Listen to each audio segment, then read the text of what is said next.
দিনভর আলো বিলিয়ে ক্লান্ত সূর্য ঢেলে পড়ার অপেক্ষায় হেলে পড়েছে পশ্চিম আকাশে। গোধূলির লালাভা দিচ্ছে ঘরে ঘরে আলো জ্বালানোর বার্তা। তবে কাঙ্ক্ষিত সে আলোর উৎসেই তো পুঁজির খরা। সান্ধ্য অন্ধকারই বলে দেয় আজও লোডশেডিংয়ের কবলে উত্তর জনপদ। তাই বিদ্যুতের অভাবে বন্ধ হওয়া কারখানার চাকার পাশেই গোমট অন্ধকারে কর্মীদের এমন অনাকাঙ্ক্ষিত অবসর। কেবল রাত নয়, দিনের আলোতেও উত্তরের শহর ও শহরতলিতে মিলছে না চাহিদা মতো বিদ্যুৎ সরবরাহ। রংপুরের দুটি পল্লী বিদ্যুৎ সমিতির 10 লাখ গ্রাহকের ভাগ্যই এমন অভিন্ন। গ্রাম অঞ্চলের কথা বলবো, এদের কিন্তু আপনার মূলত লাইন চলে আপনার পল্লী। এই পল্লী লাইনগুলো এরা কিন্তু খুব কম পায় সাপ্লাই। লোডশেডিং এর কারণে তখন দেখা যাচ্ছে ফ্রিল্যান্সাররা তাদের কাজ সঠিক সময় জমা দিতে পারছেন না। ল্যাপটপ কম্পিউটারে চলতেছে না, সেখানে নেটটা আরো বিলাসিতা। রংপুর বিভাগের গাইবান্ধা জেলার দুটি উপজেলা ও রংপুরের 3টি উপজেলায় রংপুর পল্লী বিদ্যুৎ সমিতি 1-এর আওতায় 6,02,000 গ্রাহক, আর সমিতি 2-এর আওতায় রংপুর, লালমনিরহাট ও সৈয়দপুরে গ্রাহক সংখ্যা 4,66,000। দুই বিদ্যুৎ সমিতি মিলে 10 লাখের বেশি গ্রাহকের 9,70,000ই আবাসিক গ্রাহক। বিপুল এই বিদ্যুৎ চাহিদা পূরণে দেশের প্রথম কয়লাভিত্তিক তাপবিদ্যুৎ কেন্দ্র বড়পুকুরিয়ার প্রতি ছিল ভরসার বড় উৎসস্থল। কিন্তু প্রতিষ্ঠালগ্ন থেকে লক্ষ্যমাত্রা সমপরিমাণ বিদ্যুৎ সরবরাহ একদিনও করতে পারেনি 525 মেগাওয়াট উৎপাদন ক্ষমতার এই তাপবিদ্যুৎ কেন্দ্র। এই তাপবিদ্যুৎ কেন্দ্রের 3টি ইউনিটের প্রথম 2টি ইউনিট মোট 250 মেগাওয়াট বিদ্যুৎ উৎপাদন সক্ষমতা নিয়ে চালু হয় 2006 সালে। এরপর 2018 সালে উচ্চ প্রযুক্তির ক্ষমতা সম্পন্ন আরেকটি 275 মেগাওয়াট উৎপাদন ক্ষমতার ইউনিট জাতীয় গ্রিডে যোগ হয়ে উৎপাদন ক্ষমতা দাঁড়ায় 525 মেগাওয়াটে, যার কাঁচামাল হিসেবে ব্যবহার করা হয় দিনাজপুরের ফুলবাড়ী উপজেলার বড়পুকুরিয়া কয়লা খনির কম ছাইযুক্ত কয়লা। দেশের প্রথম কয়লাভিত্তিক তাপবিদ্যুৎ কেন্দ্র বড়পুকুরিয়ায় বিদ্যুৎ উৎপাদনের জন্য প্রতিদিন যে পরিমাণ কয়লার প্রয়োজন হয় তার সরবরাহ হয় এই বড়পুকুরিয়া কয়লা খনি থেকে।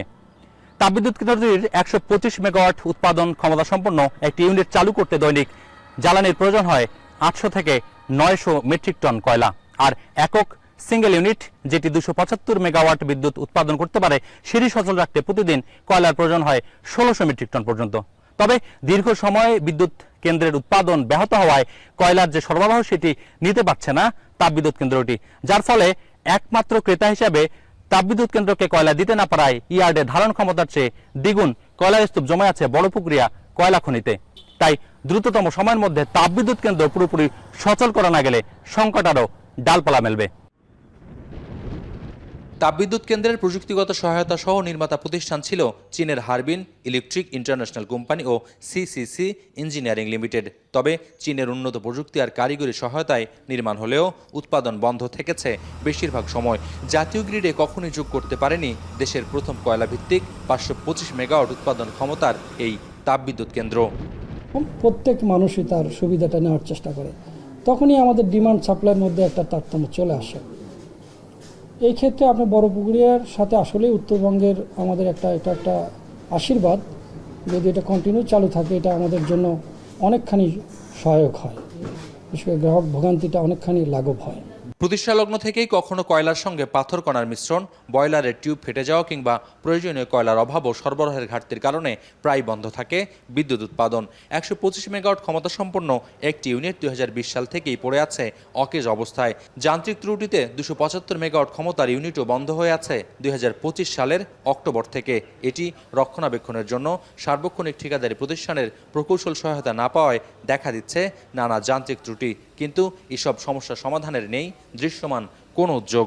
আমাদের কারখানাগুলো বন্ধ হয়ে যেতে পারে, আমাদের জনজীবনে নানা রকম সংকট এবং ঝুঁকি তৈরি করতে পারে। ফলে আমরা মনে করি যেই প্রযুক্তিগত সহযোগিতা যেখান থেকে দরকার হোক না কেন, জাতীয় কিংবা আন্তর্জাতিক, সেই সহযোগিতাকে ব্যবহার করে এই তাপবিদ্যুৎ কেন্দ্রটাকে সচল করা এবং এই সচল করবার মধ্যে যে আমাদের বিদ্যুতের যে সংকট আছে সেই সংকটটাকে দূর করাটা আমাদের প্রত্যাশা।